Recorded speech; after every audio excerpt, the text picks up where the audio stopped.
Hey, thank you so much. So Oliver and I are probably more excited to be here than we've been at any other speaking engagement because of what you've created.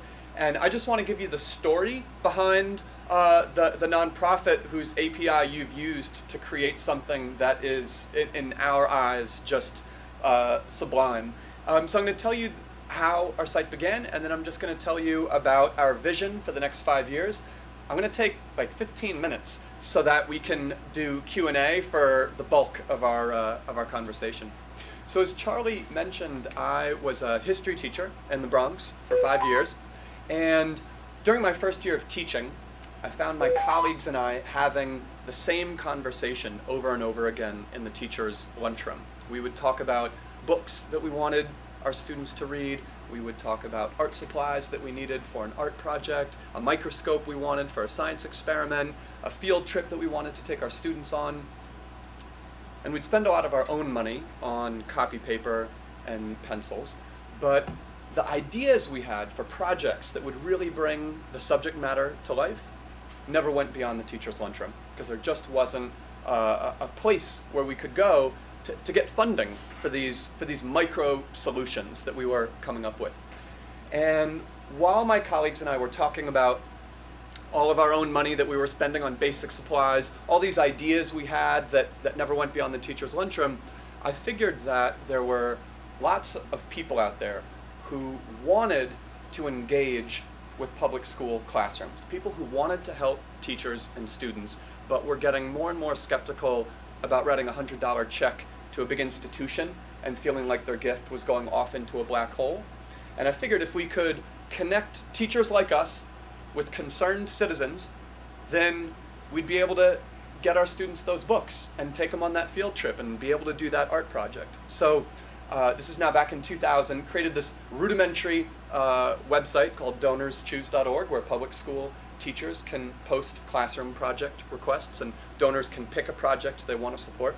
Version 1 of our site cost $2,000, and I paid that $2,000 to this programmer, recently arrived from Poland, to code stuff that I had just drawn with a pencil on pieces of paper, what I wanted each screen to look like and how it would function. And what that $2,000 bought us was a back end, which was one page, and you would scroll down for like 20 minutes to get to a particular classroom project listing. And payment processing was an unencrypted credit card number, an expiration date, which I would then manually punch into one of those black boxes that you see at the grocery store when like your credit card doesn't work. So payment processing was literally by hand.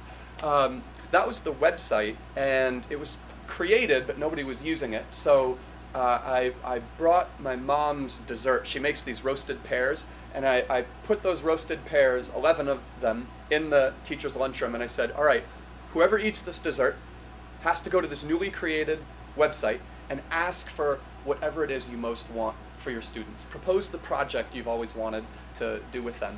11 of my colleagues ate the dessert, and they posted the first 11 project requests on our site. The first teacher to eat the dessert and post a project was the health teacher, and she wanted to do a pregnancy prevention lesson, for which she needed baby think it over dolls, which are these life-size, life-weight dolls that cry at 3 in the morning and need to be fed and show a teenager that they don't want to get pregnant anytime soon. And the art teacher wanted her students to create a 20-foot by 30-foot quilt, and for that she needed fabric and thread and needles. The English teacher wanted to get his students ready for the SAT. They obviously couldn't afford any kind of tutoring program, and so he requested SAT review books. So there were 11 of these projects that my colleagues at the high school where I was teaching posted after eating my mom's dessert. And I found one donor, my aunt, who's a nurse. She funded the first project. The other 10 projects, I didn't know donors and any donors to fund, so I funded those 10 projects myself, which I could afford to do because I was still living at home with my parents after graduating. And I funded my colleagues' projects anonymously. So they got the mistaken impression that the website actually worked and that there were donors on the site just waiting to fulfill teachers' classroom dreams.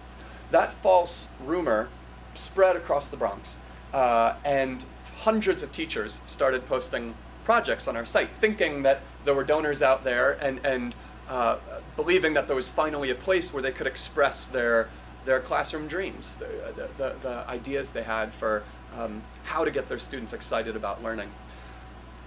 So I really didn't know where to turn for donors. I couldn't fund those projects myself, but my students saw the potential of this website to change their lives at school. And they volunteered after school every day for 3 months to compile and address letters by hand to people all across the country. And their letters essentially said, there's now a place where somebody with $5 can be a hero to a classroom and can get the kind of choice as to where their money will go, and transparency into how their dollars were spent, the kind of feedback from the recipients that until now has been reserved for millionaire benefactors cutting six-figure checks. My students put together 2,000 of those letters to people all over the country, and those letters generated the first $30,000 in contributions to classroom projects on our site. And so in that spring of 2000, we jump-started, thanks to my students' letters, and we're off to the races. In 2003, as Charlie mentioned, Oprah Winfrey caught wind of this philanthropic experiment growing out of a Bronx classroom, and her story at first crashed our website, but then prompted a lot of inquiries about our expanding to other states and cities, which we did kind of state by state, city by city. In 2007, we flipped a switch and opened our website to all the public schools in America.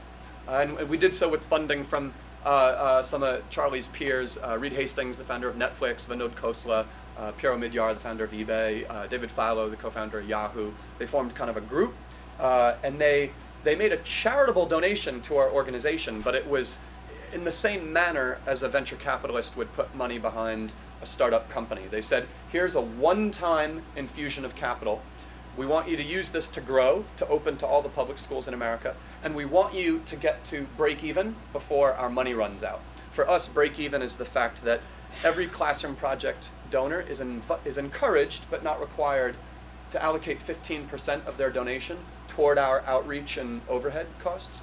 3/4 of our donors keep that optional 15% allocation included, and the income thus generated as of 1 year ago has us 100% self-funded. So we're one of those few charities that gets to focus 100% of its time on our mission and on driving support to classroom projects and building this kind of movement that we call citizen philanthropy, but which you see in other forms on Airbnb or Kickstarter or Kiva or Etsy, which, like Donors Choose, are peer-to-peer marketplaces where the offerings are really original ideas created by entrepreneurial lay people.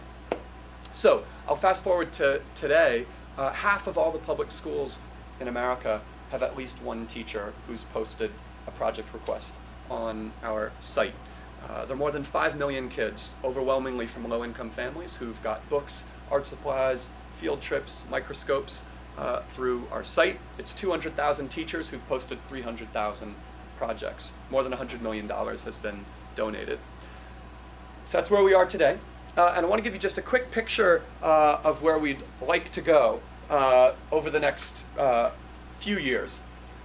First is we want to continue to grow until we hit our big, hairy, audacious goal, which you see on the slide behind me. And that is, within a single school year, inspiring 1 million people to give $100 million to classroom projects representing 100% of our country's high-poverty public schools. And probably the most important figure here is not the $100 million of resources we want to deliver to classrooms in need, but the 1 million people who will have developed a real relationship with a classroom, often a classroom on the other side of the tracks. Our site is, our organization is as much about putting the public back in public schools as it is about delivering much needed materials to students from low-income families. So of the 3 areas we want to grow, the first is quantitatively, increasing the number of donors, teachers, and dollars flowing through our site, the number of students that we've served.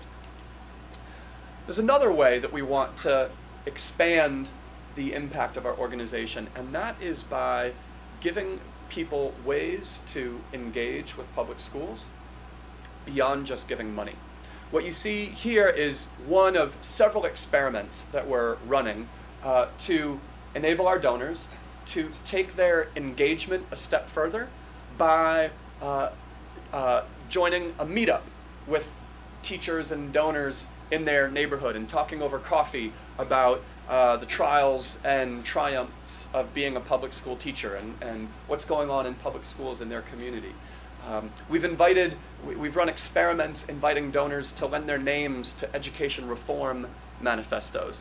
And this experiment, which again is at the pilot stage, is one where we invited our teacher users to post volunteer needs, which can be fulfilled online, and then invite donors to start giving time as well as money. And the specific example here is a teacher who said, I've started a reading club at my school, and we want a logo for our reading club so that people can have a sense of identity and flex something on their shirts or on their sweatshirts. Is there anybody out there on the World Wide Web who could create a logo for our reading club?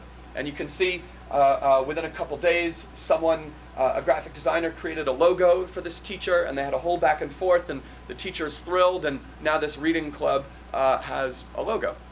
So that's another way that we want to expand, is by enabling people to engage with public school classrooms beyond giving money. And it's really a secret plot, because we think if we can enable people to give time as well as money, they'll actually give more money to classroom projects on our site. We think that graphic designer who just gave her time and her talent is actually more likely now to donate to classroom project requests posted by the teacher she just helped out.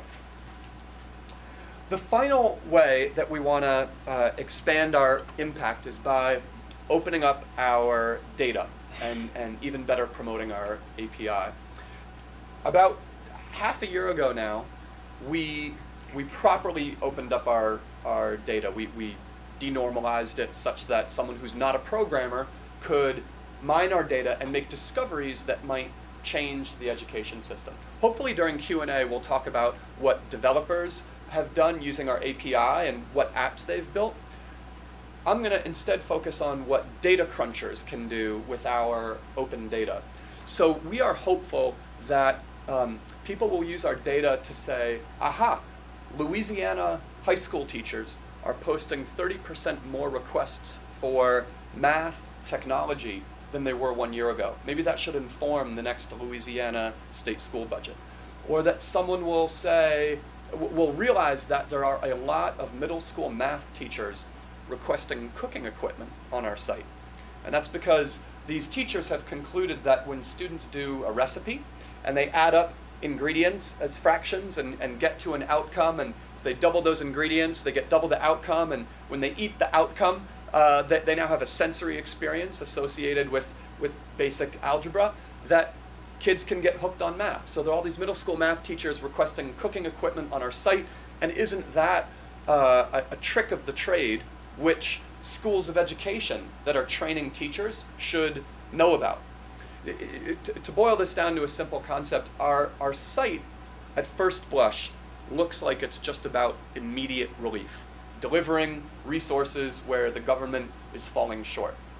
But we believe that every tiny act of immediate relief that takes place on our site is generating data which can be used to change the system itself.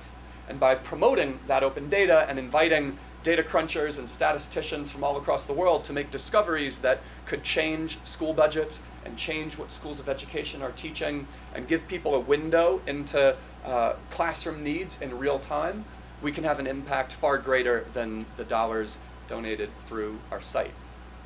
So that's our story. Those are our stats. That's a little bit on where we'd like to go. Speaking of people who have used our API, I want to recognize that we've seen 400 web developers use our API to build apps. There are probably 15 major companies who have used our API to kind of white label and reinvent DonorsChoose.org inside of their brands. Those companies range from Starbucks to Chevron to Yahoo to The Gap, working with a nonprofit organization. We have never worked with a group of engineers who are 1/50th as agile and fast and adept as the engineers at NextJump. We've never seen another company create an experience which is as elegant and delightful as has NextJump. In fact, this is the first time ever where we're jealous of an API implementation. What I mean by that is there are many, if not most, aspects of the NextJump experience that we think are superior to DonorsChoose.org itself. Oliver, do you want to jump in and just do a few shout-outs to some of the people we've been working with, John and Albert and Ashkin and Megan? Maybe I just stole your thunder. But no, that's it. We just wanted to especially thank that team. So Albert and then John and Akshat in Boston, who have been cranking. I think we came by for a meeting maybe a week ago, and I don't think they had slept before that meeting because they were working so hard on this, and I think they literally haven't left the office since that meeting a week ago. Anyway, so we're just blown away by the results and the speed with which they're iterating, so our hats go off to those guys. Thank you. Yeah. So I'll end, and then there are all kinds of questions we hope that you'll ask, but I'll conclude with just a window into just how personal giving on our site can be. A year or two ago, a writer for Fortune magazine was doing a story on Kiva and DonorsChoose.org as the two websites that Fortune magazine thought were going to change philanthropy. And the writer seemed decently impressed by DonorsChoose.org, but after the interview, he said that his personal passion was saving the salmon in the Pacific Northwest, which was his nice way of saying he would not be giving at DonorsChoose.org. Education wasn't quite his cause. But before I left the room, I did a keyword search for salmon on our site, and up came 5 classroom project requests. I'll just bring you back to the search page. So did a little keyword search right there for salmon, and up came 5 projects centering on saving the salmon in the Pacific Northwest. The second result was an Oregon high school teacher who had created a salmon hatchery in the river flowing by his school, and he needed hip waders for his students to maintain that hatchery and build it out. And the top result was from a teacher on an island off Alaska, teaching in a one-room schoolhouse. She wrote in her essay that she was 45 minutes away from the nearest store by airplane, and all of her students are native Alaskans, and they had recorded their parents' folk tales about salmon and done research on salmon. They wanted to share that with the outside world, and for that they needed a printer and a scanner. So here was this guy who was able to express his passion for salmon and find classroom projects that matched. That kind of personalization is now possible because so many teachers are posting projects on our site. There are about 25,000 classroom project requests live on our site at any moment, and it means that you can search for the town where you grew up, your favorite author, the hobby that you're pursuing, the sport that you played in high school, and find classroom projects which match your passion. And when you make a donation, we try to turn that into the beginning of a relationship. During the checkout flow, you'll be asked to write a message to the classroom telling them why you picked their project. 87% of our donors actually stick around after they've consummated that donation and their credit card's been hit. They stick around to write that personal message to the classroom, and it's their opportunity to say, my grandfather was a watercolor painter, and that's why I supported your watercolor painting project. I can't wait to see photographs of your paintings. And then, as you're probably familiar, the class or the teacher writes an initial thank you note addressed to that donor, an impact letter a couple months into the project describing the student learning that's taking place. The teacher photographs the project happening. Every student writes their donor a thank you letter. And while a donor needs only to give $1 to get the photographs and the teacher thank you note and the teacher impact letter, if they give $50 or more, they also get those physical student thank you letters. So again, we see our site as a way for someone who's giving $5 or for someone who's giving 100 wow points to be and to feel like a hero to a classroom. And you are now, as a team, heroes to DonorsChoose.org because of what you've built. And so it's an honor just to speak to you and to be able to say thank you so much on behalf of the tens of thousands of kids in public schools, most of them from low-income families, who now have technology equipment and know that technology equipment is on the way because of what you and your users have done. And on behalf of the teachers who, as Charlie and some of his colleagues know, are actually now dreaming bigger than they ever have before about what technology can do in their classroom, thank you. So there are some questions now, and questions could be everything from, tell us about what web developers have been doing using your API, or what other companies have done using your API. Could be, how do I know that this project is legit? What are you doing under the hood to ensure the integrity and the quality of the donor classroom exchange? Could be, how is it that Stephen Colbert is on your board of directors and what's it like to work with him? Could be just anything and everything. We would really welcome your questions. Good. How do you know the teachers are getting the iPad just for themselves while kids are taking a test and playing games? How do you track that? Totally. We should, let's tag team this. You know what? I'll use a point of connection. Josh Levine, who is an advisor and investor in both NextJump and DonorsChoose.org, once took Oliver on a field trip to E-Trade to get schooled. Do you want to use that as just like one window into some of the integrity measures that we've put in place? Oh, yeah, well, this was great. Could you repeat the question, please, for Boston? Okay. Yeah, the question is basically, how do we ensure the integrity of the resources that are that the donors have bought for the classroom? So our advisor, Josh Levine, took us down to a E-Trade data center and basically spent the day putting like the fear of God in me about the importance of, because you can imagine doing these online financial transactions. They've seen every dirty trick in the book, and they know that they're going to spend the rest of their life in that business, seeing all the newest dirty tricks in the book, for mischief. So we do a couple big things. One is that we screen every project before it goes live on the site. We also purchase all the materials ourselves and deliver them to the classroom. So we're not a cash pass-through. We're not sending a check and crossing our fingers. Also, we only deliver to addresses of known public schools that we get from the government. So you can't go to our site and say, there's a public school in my apartment. Please send the following iPads. It's not going to work out. And also, because of the way the feedback loop works, for example, with the notes and the digital photos, most of the time in the photos, you literally see the kids holding what you bought for them, and so the combination of these things is pretty reassuring. And frankly, just the fact that we provide upfront before you donate this manifest of exactly what you're buying is pretty unusual in the charitable world.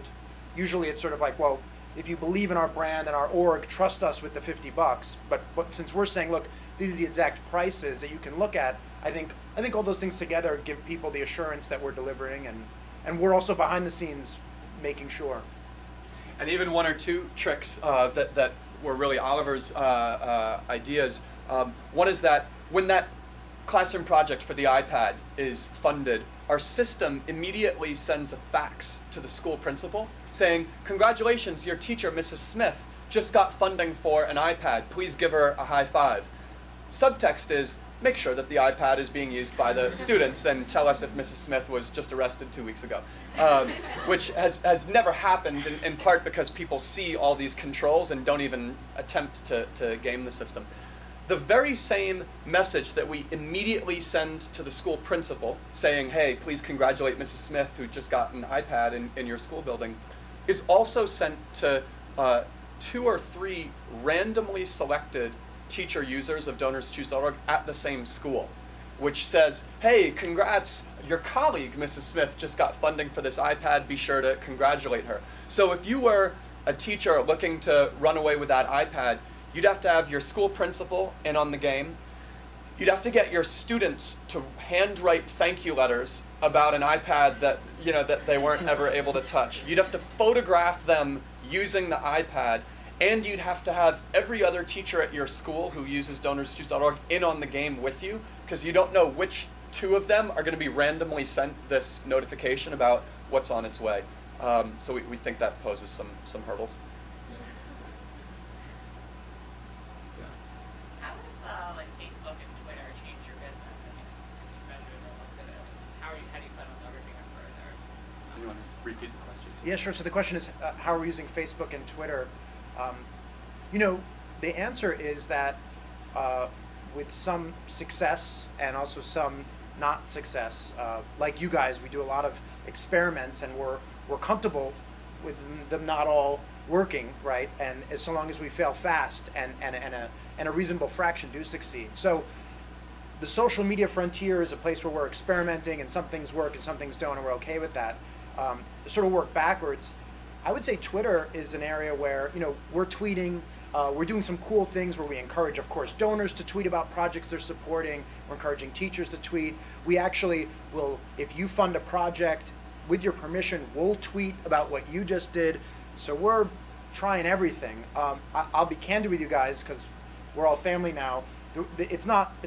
Twitter's not moving a lot of money for us. It is a great way for us to sort of get the word out and communicate. Facebook's been much more interesting so far. And not so much that our org has a Facebook account and we provide updates and good news that doesn't tend to drive a lot of action.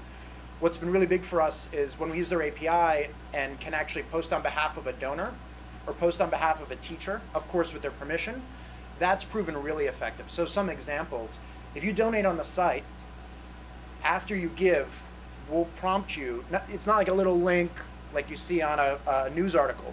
We'll have a pop-up that you either have to accept or dismiss that says, will you tell your friends on Facebook this awesome thing you just did? And we try to make the message very tasteful, so it's not a spammy or ASCII. It's just a tasteful way of telling your friends what you've done. And that drives real money, as you might imagine. Also, a really big one for us has been enabling teachers to do their own fundraising. We don't expect them to get 100% of the project. If they could get that from their network, they wouldn't need our site. But we do encourage teachers to help themselves, and we say, look, if you can get a third or a quarter of the way there, the momentum, our site can really drive the rest of the momentum. So we let them put their fundraising on autopilot, and then we use the Facebook API to push updates into their feed. So they're in their class, and they're busy all day. Nobody's busier than teachers. And because we've got this permission, like a handshake up front, the teachers, the good news is being pushed into their feed. So you just got a donation to your project, boom, it's out on Facebook. Oh, you just posted the thank you photos, boom, that's on Facebook with a link. So we're seeing those things perform, we're seeing other things not perform, and we want to keep experimenting. So one thing we haven't really tapped into yet is like social notifications, which we think could be really interesting. So one example is, I'm busy, I don't always have the time in the day to really dig into the 25,000 projects on our site and pick the ones that I'm going to put my money on. But I kind of feel like if any of my friends take the time to do that, like, count me in, right? If you picked a project you care about, like, I'm good for 50 bucks. So what we'd love to do is experiment with sort of social notifications. Hey, just so that they don't have to proactively post. But could you just let me know when anyone in my first degree, Facebook, LinkedIn, etc., does something generous on our site? Because there's a pretty good chance I'm going to pile on. So that's something that we've thought about but haven't really executed.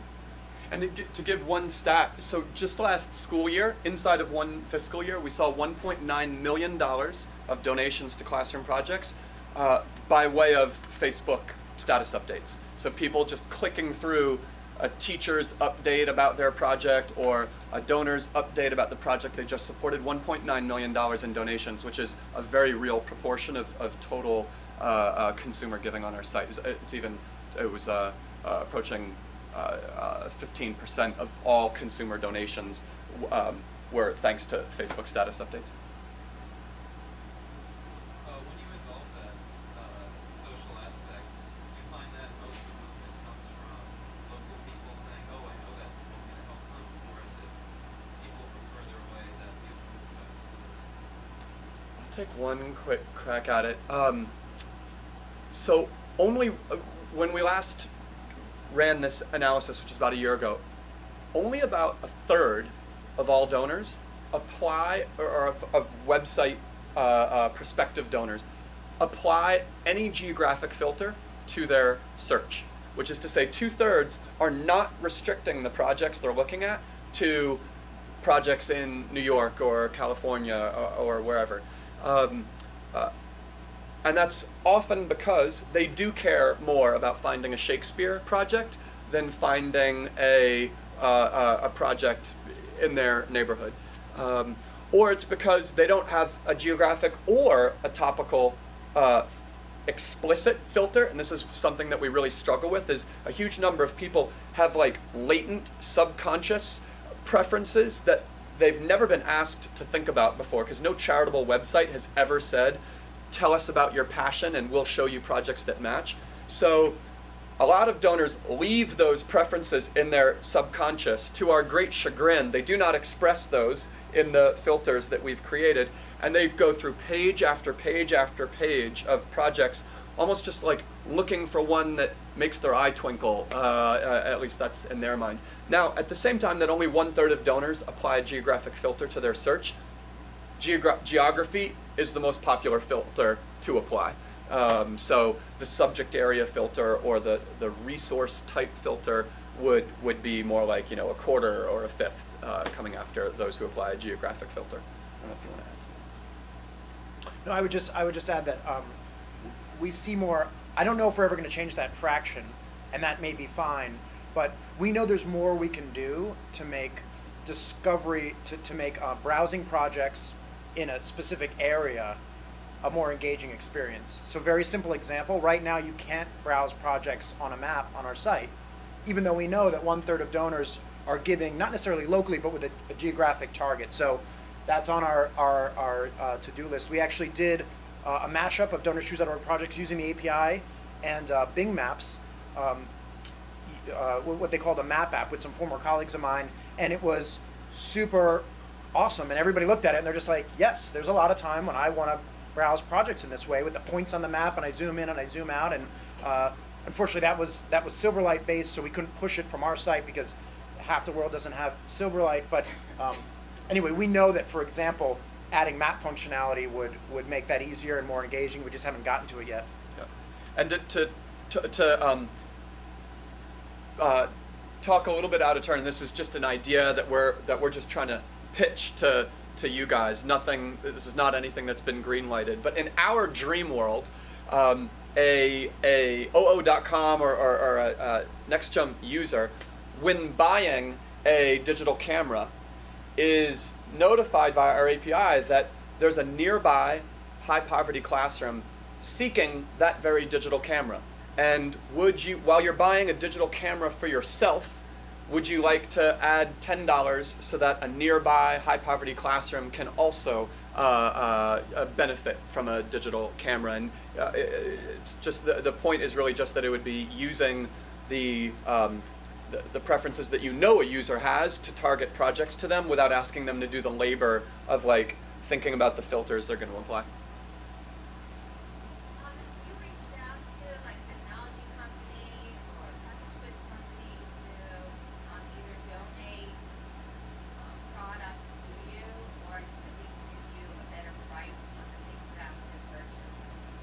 Yeah, question was about whether we've gotten technology companies specifically to donate a product in kind or at least to give us a good discount. We do push our vendors hard for discounts.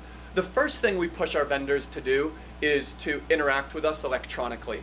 That operating model we've got of individually screening and vetting each classroom project before posting it, and the vetting means reading over the essay and emailing follow-up questions to the teacher if anything is unclear about the student learning that's going to take place, and then fulfilling buying the stuff ourselves and having it delivered to the classroom and processing these photos and thank you letters. It sounds like a horribly unscalable, labor-intensive model, right? And that we do that for this school year alone, 125,000 posted projects and which should be 80,000 funded projects. One way we've made that scalable is by getting vendors to interact with us electronically. So the teacher puts together their shopping cart via an electronic procurement system, and when their project is funded, our system automatically takes their multi-vendor shopping cart and turns it into purchase orders, which are electronically sent to the respective vendors, telling them where to ship the materials. Those vendors invoice us electronically, we pay electronically, we even learn when an item is out of stock via XML. And most vendors are not used to interacting with a client in such an automated way. It's good for them ultimately because we don't require their human time. But very often our first twist their arm negotiation with a vendor is, can you please interact with us via XML at every stage of the way so that we can eliminate all kinds of staff and overhead costs. Then we start twisting their arm to give us discounts on the items themselves, which we're now at the stage of doing.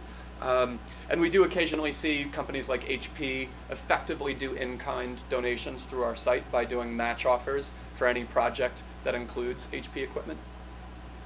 But I would reiterate to your point, it's definitely the case that we are often able to get pricing benefits that because we have a multi-million-dollar purchasing relationship with these suppliers that the teacher wouldn't get if they just approached them directly with a $400 purchase. Can we also check if either San Francisco, Boston, or the other room, do you guys have any questions?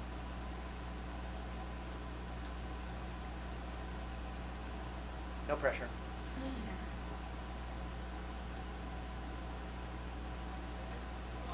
Can you talk a bit about the repeat donations on your site? I believe that's a big problem for nonprofits. So, have you seen any good response because of all the personalization, thank you letters, photographs? For sure. Yes, the question was about the repeat giving rate on our site, which is going to sound discouraging, and then I want to sort of agree and reassure you. So if we acquire 5 donors in 2010, 5 donors are giving for the first time in a given calendar year. Only 1 in 5 of those donors will be giving again in the subsequent calendar year. So of the 5 donors we acquire in 2010, 1 of them is giving again on our site in 2011. Now that 1 in 5, if they stick around for the subsequent year, is like 80–90% likely to be sticking around for every year hence. So if you're one of those 1 in 5, we've got you for good, probably for the next 10 years, let alone the next the subsequent calendar year. At the same time, that does kind of suck, right? That 4 out of 5 of the donors we worked so hard to acquire don't stick around on a year-over-year basis, especially given that we feel like our site represents the most delightful, transparent, personal giving experience available to a non-millionaire anywhere in the world, and we feel like we've earned an even higher repeat giving rate. One dynamic is that usually about half of the new donors we acquire in a given year come to our site not out of loyalty or interest in DonorsChoose.org, but out of loyalty to a friend who asked them to come to our site and support them as a friend. So that could be a teacher saying, hey buddy, will you donate to my project? Where that buddy's loyal to their teacher friend. The buddy sees DonorsChoose.org as, not much more than PayPal in terms of they just want to help their friend. Or a guy who's growing a mustache as a way to raise money for classroom projects on our site, which happens every year for a 4-week growing season. And that mustache grower's buddies are supporting that mustache grower by donating to classroom projects in his honor. And it's difficult for us to transfer that loyalty to DonorsChoose.org and turn that person who is really just brought by a friend into a repeat giver. For what it's worth, our vague sense is that other peer-to-peer marketplaces like Etsy, Kickstarter, etc., have a repeat giving rate which is not vastly different from ours. I was just going to add that we've no, this is an area of continued investment for us because if we can move the needle even a little bit on repeat giving, it represents huge gains. And as Charles mentioned, we're sort of never going to be that satisfied with 1 in 5, even if the comparables say that that's not unusual behavior. But we've tried a whole bunch of things. For example, we have subscription giving. We hit up every donor who comes through checkout. After they've given, we ask them if they'd like to sign up to give monthly. Even in the monthly giving experience, you still have all the same choice. So we hit your credit card every month and then just let you know that the money's in your account. And you can then go still pick a project, the same great selection and then feedback. And that's performed somewhat. I think we have like 1.5–2% of people going through checkout signing up for that, and that helps a bit. So we see it as not to be business cliched, but we see it as a challenge and an opportunity and something that we're going to be working on probably forever.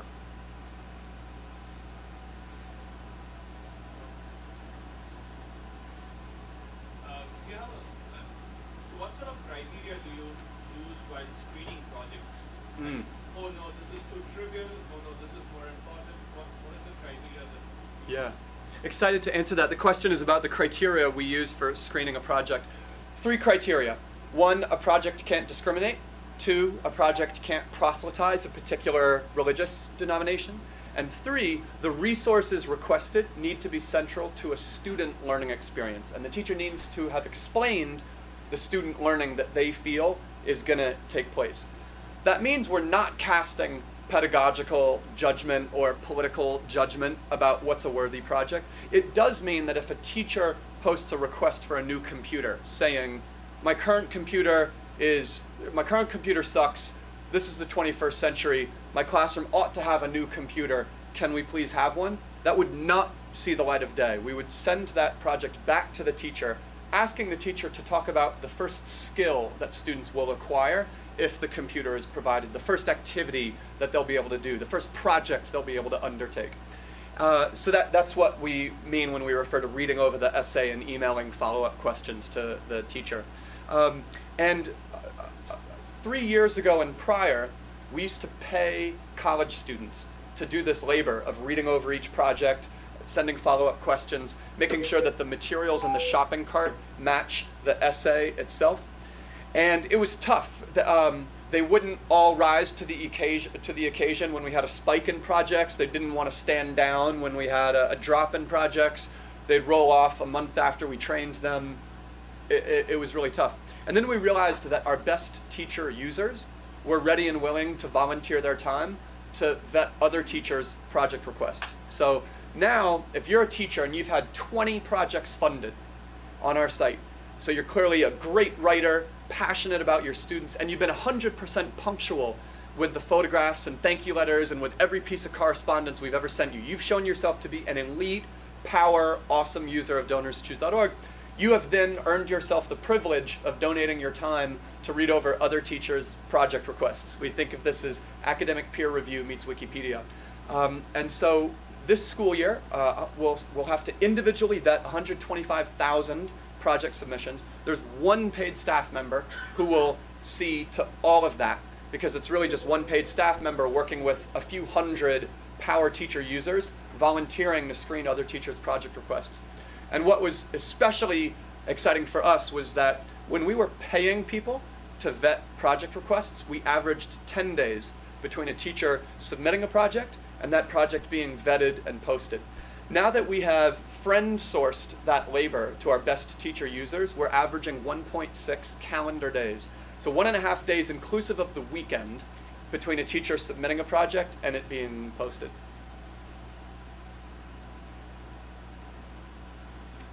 I guess my question is more looking ahead and in line with your vision. So I love how you're reaching out to statisticians across the nation in order to eliminate some of the deficits that are occurring in your programs in schools.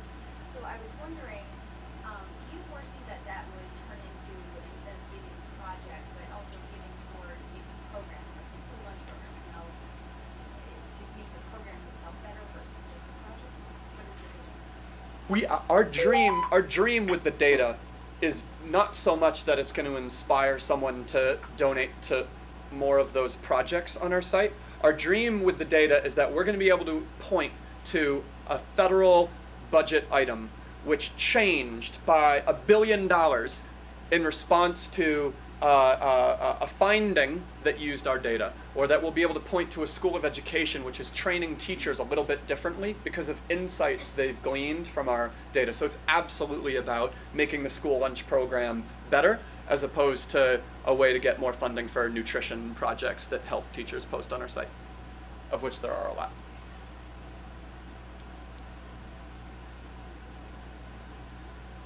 So that one person you get in 2011 who sticks around for 2012, do you have any data on how many people they then attract to the site for you guys? We calculate our viral coefficient across all donors, and of course there are elements of that which are easily quantifiable, like the percentage of donors who use that Facebook Connect integration, and then you know, number of click-throughs they get, and of those click-throughs, number who make a donation, and then looking at all the other capturable sharing activity and to come to a viral coefficient, and of course that leaves out people just talking about DonorsChoose.org at a cocktail party. So of the capturable sharing activity, we come to a viral coefficient of about 0.3 if we exclude gift card redeemers who have not opened up their own wallets. If we include gift card redeemers who haven't opened up their own wallets, in other words, if we include as a user people who are in one sense passive because they haven't actually opened up their own wallet, our viral coefficient is 0.1. Long story short, we're not an example of we're not yet an example of an explosive viral phenomenon that's acquiring new donors purely through the product itself. If we were, we wouldn't be as overjoyed about what NextJump is doing. But I would add, you know, we've spoken to some experts. Literally, Charles and I spoke to Sean Parker like 2 years ago, and we were like, that's the only reason why it can even flex that word viral coefficient, is because he taught us. Yeah, he taught Sean. Literally, like, how cool is that? We had Sean Parker explaining to me and Charles what a viral coefficient. We're like, good, got it. We'll try that. And anyway, one of the things that he pushed us on is he said, look, there's some products that are like they're viral, and that's just the use of them, and the classic examples we all know, like Facebook, Hotmail, Plaxo, etc. And then he said he also believes there are products that every product can be made more viral, and there isn't a secret sauce. I mean, we all know that you can put the share buttons all over the place, and that can help. And so one of the things we're working on is how do we make the product more viral, but in a tasteful and authentic way, and not in like a spammy way. And another tricky thing for us, I would just mention, is that, you know, when you go to a content site, I would say their main ask of you is to share. And we're an e-commerce site to some degree, right? So our main ask is about giving. And so one of the things that we wrestle with, and that you guys frankly know more about than we do, is that tension between, you know, what's the right ask? Ideally, the person gives. If you're not going to give, we'd love you to share, but we don't want to confuse you with like multiple asks. So today it's kind of sequenced, where we ask for the sharing after the giving. But when you look at the whole funnel of people who hit the homepage, and then it funnels down to people who actually give, that's a lot of people we're not asking to share. So anyway, this is a thing that we wrestle with. And I think when you look at e-commerce sites, you see something similar where they're not as aggressive with the share stuff as the content sites, because they have to strike this balance between, well, are you asking me to share, or do you want me to transact? It's a tough one. In regards to your big, hairy, audacious goal, it seems like the amount of donors and the money comes kind of as a byproduct of the amount of projects and teachers that participate. So with the challenges of the product going viral on its own and such, what are your strategies that you use right now to reach out to like the 100%? That's a good question. So the question is about, in terms of getting to that big, hairy, audacious goal, can we look to teachers and schools to almost bring donors to the site and drive us toward that goal? We think of donor participation as being our growth constraint, not teacher participation. We feel like we're just trying to keep up with the number of teachers posting classroom project requests on our site. And as successful as our Facebook integration is for teachers, where they give us that one-time handshake after which we can publish updates into their stream about their projects, and that played a big role in our getting $1.9 million in donations. Nevertheless, a teacher who posts, let's say, an average of $1,000 worth of projects is not, by way of that Facebook integration, acquiring $1,000 in donations. If all we did was just get a huge number of teachers to post projects, we'd create a huge imbalance in our marketplace, and teachers' projects wouldn't get funded. We dream of the day when our Facebook integration for teachers is so tight and awesome that acquiring a teacher means acquiring as many donors as are needed to fund their projects, in which case we could just switch our guns from donor marketing to just getting more teachers to use our site, which would be awesome. We're not quite there yet. Besides biomarketing, social networking, is there any other type of marketing you guys want to see get your name out there, especially in areas where a lot of people use your site and stuff like that? A range of things. A question is about how we get the word out there.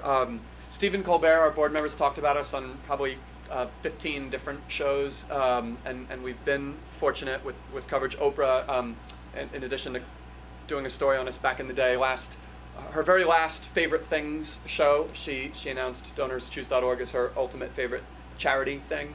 So we've continued to be lucky with media coverage.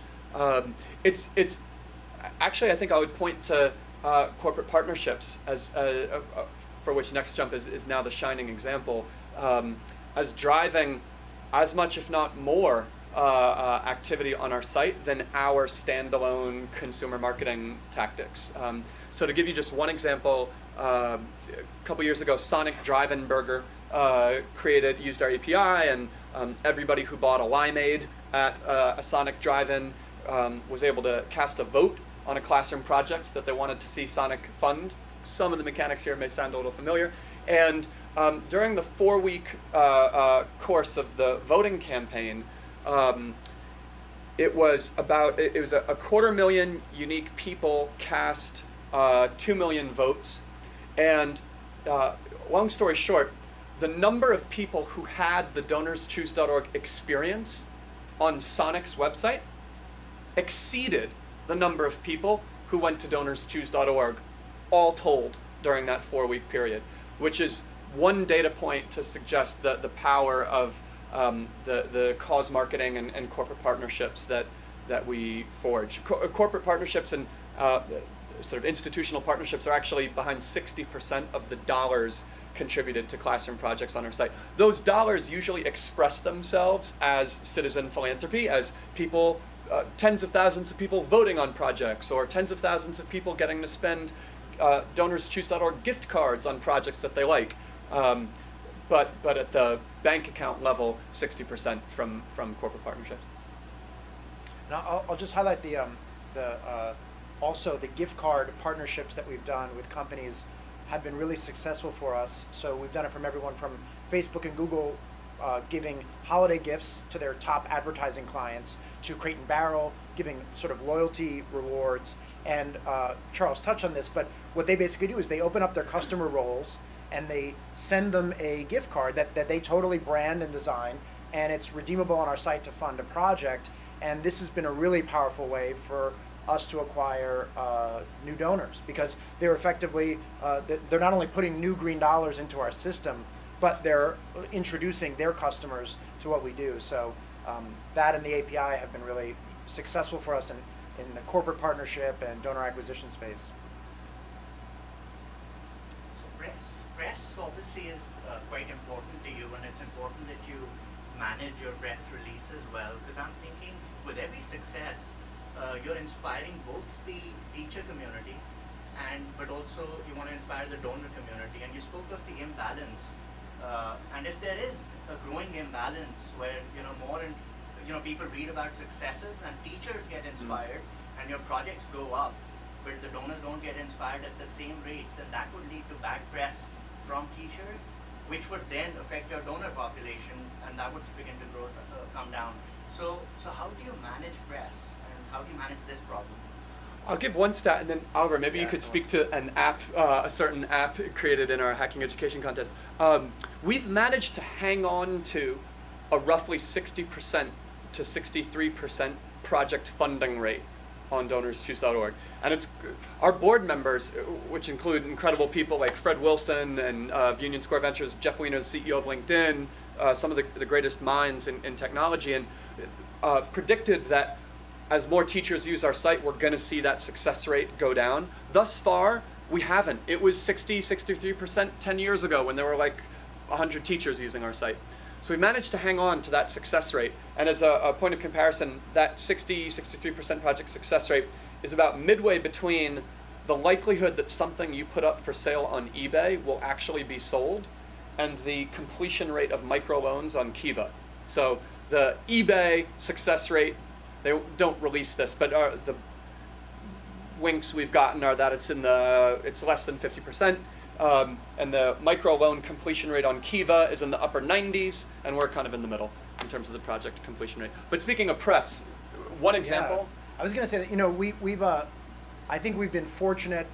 I think we've gotten as much national press as a charity can ever hope for, and I think we're lucky and grateful. And I also think that there's a limit on that. I mean, you're just not going to be national news that often. You're not only going to be on Oprah probably once, right? And so we've tried to think about how can we, what else can we do? How can we be always in the buzz?